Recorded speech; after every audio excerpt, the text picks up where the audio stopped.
So neat paper leakage ఘటన సంబంధించి దర్యాప్తు ముమ్మరం చేసినట్టు తెలుస్తోంది central bureau of investigation CBI. So దానిలో భాగంగానే 5గురు అరెస్ట్ చేసిరట, మరికొందరు అరెస్ట్ చేసే అవకాశం అట. అరెస్ట్ అయిన వారిలో రాజస్థాన్ బీజేపీ నేత నీట్ రద్దు చేయాలంటూ తమిళనాడు సీఎం చెప్తున్నాడు. సో నీట్ పరీక్ష నిర్వహణ బాధ్యత స్వతంత్ర సంస్థకు అప్పగించాలి సుప్రీంకోర్టులో పిటిషన్ అంటూ చూస్తాను.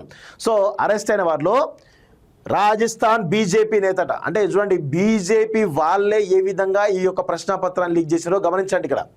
సో చాలా స్పష్టంగా అర్థమవుతుంది కదా. జైపూర్లో నిందితులు అదుపులోకి తీసుకున్నటువంటి అధికారులు, బీజేపీ నేత ప్రమేయంపై విమర్శలు, సిబిఐ అరెస్ట్ చేసినటువంటి వారిలో బీజేపీ నేత ఉన్నాడు. ఎవరైనా రాజస్థాన్లోని జామ్ వరంగడ్కి చెందినటువంటి బీజేపీ నేత దినేష్ బివాల్తో పాటు అతడి సోదరుడు మంగీవాల్ బివాల్ ఉన్నారు. జామ్ వరంగడ్ నియోజకవర్గంలో బీజేపీలో చురుకైన కార్యకర్తగా దినేష్ బివాల్కు పేరుంది. దినేష్ అరెస్ట్ నేపథ్యంలో గతంలో ఆయన బీజేపీ నేత రాష్ట్ర మంత్రి రాజ్యవర్ధన్ సింగ్ రాథోడ్తో కలిసి దిగినటువంటి ఫోటోలను కాంగ్రెస్ పార్టీ సోషల్ మీడియాలో షేర్ చేసింది. కాంగ్రెస్ నేత మాజీ సీఎం అశోక్ గెహ్లాట్ స్పందిస్తూ బీజేపీ నేత దినేష్ ప్రమేయం ఉన్నందునే లీకేజ్ ఘటన రాష్ట్ర బీజేపీ ప్రభుత్వం తొక్కిపెట్టే ప్రయత్నం చేస్తోంది.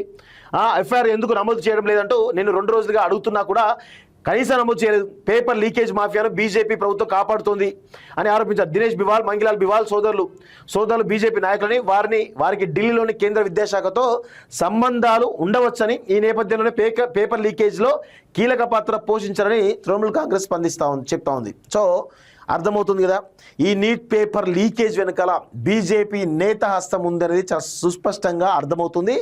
సో గతంలో కూడా ఇలాంటి పేపర్లు చాలా పెద్ద ఎత్తున లీక్ అయ్యి విద్యార్థుల యొక్క భవిష్యత్తును ఆగమాగం చేసేటటువంటి ఘటనలు ఉన్నాయి.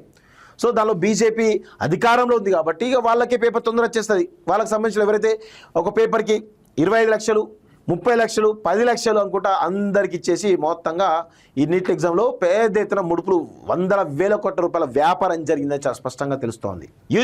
నీట్ యూజీ పేపర్ లీకేజ్ ఘటనపై దర్యాప్తు సిబిఐ ముమ్మరం చేసింది.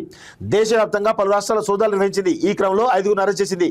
వీరిలో జైపూర్కు చెందినటువంటి బీజేపీ నేత దినేష్ బివాల్, వాళ్ళ తమ్ముడు మంగిలాల్ బివాల్, వికేష్ బివాల్, గురుగ్రామ్కు చెందినటువంటి యష్ యాదవ్, నాసిక్కి చెందినటువంటి శుభం కైనర్, దినేష్ బివాల్ స్థానికంగా బీజేపీలో పనిచేసిన నేపథ్యంలో లీకేజ్ ఘటన రాజకీయ రంగు పులుముకుంది.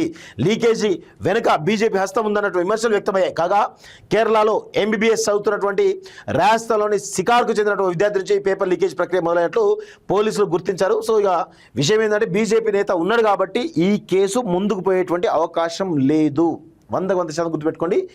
ఈ కేసులో బీజేపీ నేత ఉన్నాడు కాబట్టి అసలు ఈ యొక్క బీజేపీకి ఆపాదించే ప్రయత్నం బలంగా జరుగుతుంది. కాబట్టి బీజేపీ ఈ కేసు నీరుగార్చేటువంటి ప్రయత్నం చాలా బలంగా జరిగే అవకాశాలు అవుతుంటాయి. సో త్వరలోనే ఈ యొక్క దినేష్ బివాల్ వీళ్ళందరూ కూడా నిర్దోషులుగా బయటకు వచ్చే అవకాశాలు కూడా ఉంటాయి. రాసి పెట్టుకోండి. ఈ కేసు అంత ఈజీగా పోయేటువంటి అవకాశం అయితే లేదు.